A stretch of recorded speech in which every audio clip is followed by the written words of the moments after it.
D'ici 2050, un humain sur 4 sera devenu africain. Bonjour quotidien, je m'appelle Sename Kofi Agboudino, je suis architecte et anthropologue et togolais. Le futur de l'humanité est urbain, mais la question de la ville est désormais africaine parce que c'est sur ce continent que risquent d'apparaître très vite les 5 plus grandes villes du monde. Le mode de vie urbain que poussent les grands groupes technologiques, c'est plutôt un mode de vie urbain individuel et donc une vision particulière de la ville. Je ne suis pas anti-technologique, je suis très méfiant par rapport à ce que la Silicon Valley, pour faire un peu caricatural, fait de la technologie. Comment faire de la ville technologique qui ne soit pas contre la nature, contre le groupe et contre le corps. Nous, notre option, c'est d'équiper la ville d'un réseau de lieux d'innovation, qui est que chaque quartier, pratiquement, ait un petit laboratoire ouvert où les gens du quartier viennent et développent eux-mêmes les technologies qu'ils utilisent dans leur quartier.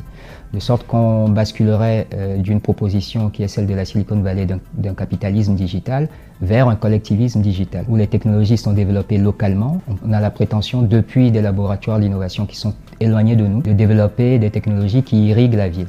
Mais quand vous changez d'échelle, vous avez des technologies qui deviennent automatiquement vertueuses. Donc ce projet s'appelle UpCity. On a développé par exemple une monnaie électronique, Sisway, qui ne fonctionne que dans le quartier. On a aussi une plateforme de collecte de déchets. On trie les déchets et on les revend. Et le bénéfice qu'on génère depuis le lab permet de créditer ces utilisateurs-là dans la monnaie dont je viens de parler.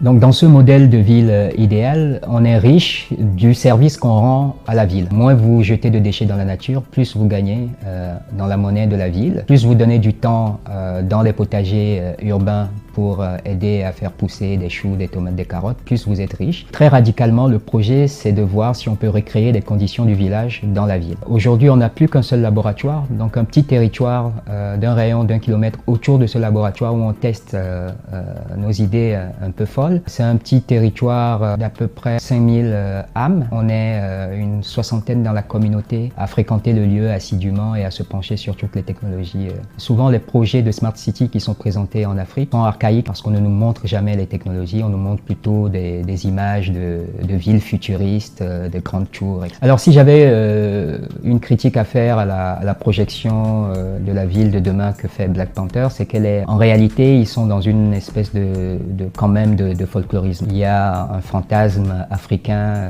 américain. En réalité, la Smart City peut s'accommoder de toute forme de ville. Et donc on pourrait imaginer qu'aller vers la Smart City, ce n'est pas renoncer à ce qu'est les traditions de bâti en Afrique, qu'on puisse conserver ou même revaloriser les architectures traditionnelles africaines, les architectures en terre. Cette disposition de design pratique, en réalité, incube une sagesse africaine qui est devenue très caricaturale, qu'on nomme Ubuntu, qui est l'idée qu'on n'existe pas sans les autres. Et donc, si vous voulez faire une Smart City alternative, il faut substituer au paradigme marchand un nouveau paradigme. Et donc, nous, on construit ce paradigme-là comme une cosmogonie, une vision du monde qui est un peu plus cohérent, où toutes les parties sont ensemble. Là-dessus, j'admire énormément Tolkien pour sa capacité à avoir construit un univers aussi cohérent, univers qui se tient complètement, qui est décliné à toutes les échelles. Est-ce que je me considère comme un utopiste ou est-ce que je prends cela mal quand on me traite d'utopiste? Bon, n'importe qui a un peu le sens de l'histoire sait que c'est plutôt bon signe d'être pris pour un utopiste. Donc une utopie est un appel à l'action en réalité.